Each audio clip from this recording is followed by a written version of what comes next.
More of Gaza has been flattened by Israeli bombing. Israel insists its targets are all based on intelligence, to kill the men who massacred Israelis and to continue the job of breaking Hamas. But hundreds of civilians of all ages have also been killed, and Israel has been accused of answering the war crimes of Hamas with ones of its own. Antony Blinken, US Secretary of State, flew in. He offered solidarity, more military aid, and assurances for Benjamin Netanyahu, Israel's prime minister, that America has Israel's back. We're here, we're not going anywhere.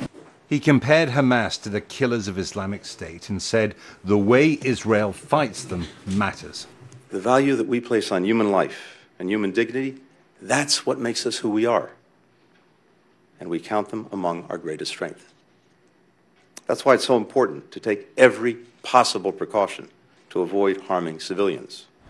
At this police station in Tel Aviv, Israelis report relatives who've been missing since Hamas attacked. Yonatan Zeigan's mother disappeared from Kibbutz Be'eri on the Gaza border. His family believe that if peace diplomacy worked, the Americans last tried 10 years ago, Israelis and Palestinians might have been spared this agony. Yonatan's here to give a DNA sample, but he's hoping his mother is alive as a hostage. Vivian Silva, his mother, is one of Israel's best-known campaigners for peace with the Palestinians. She was holding meetings only a few days before the Hamas attacks. What do you think your mother would be saying about everything that's happening right now? That this is the outcome. This is the outcome of war, of not striving for peace. We've been, Israelis have that saying, living on our sword. And this is what happens. It's, it's very overwhelming, but it's not completely surprising.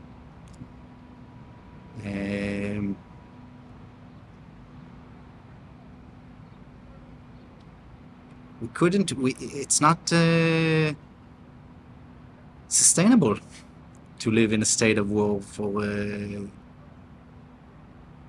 so long. And now it bursts. It burst.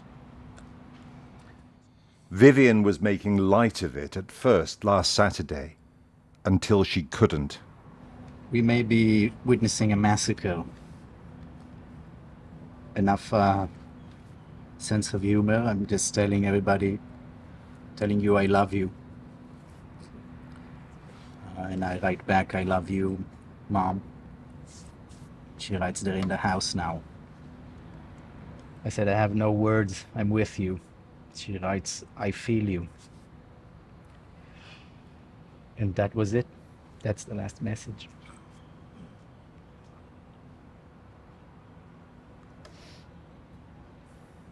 Their kibbutz was one of the first targets of Hamas last Saturday, as it's right on the border. They shot dead the people in this car, stormed in, and set about killing Israelis. By the time the army fought its way back into Be'eri, you can see the ferocity of the fight. It was too late to stop the massacre. The body bags of residents are still being brought out of the ruins.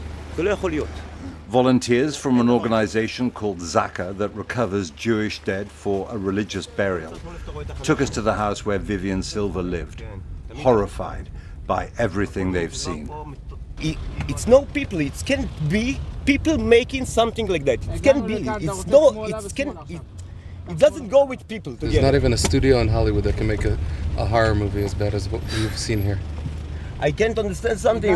Somebody take kids in... They didn't just kill them. They mutilated, they burned, they severed.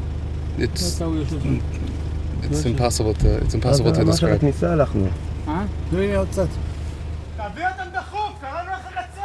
The army didn't allow us much time in the street where Vivian Silva lived and brought up her family. She moved here long before Hamas emerged for space and country air.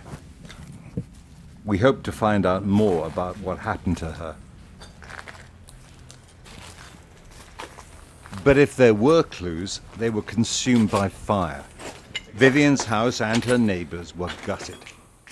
We don't know if she's alive or dead. Her family, like so many others, waits for news, good or bad. It's totally burnt out.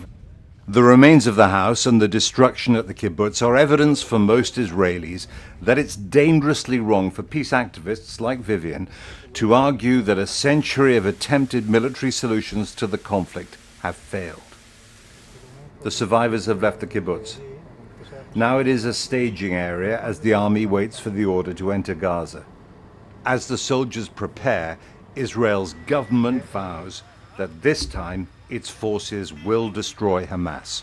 Jeremy Bowen, BBC News, at Kibbutz Be'eri.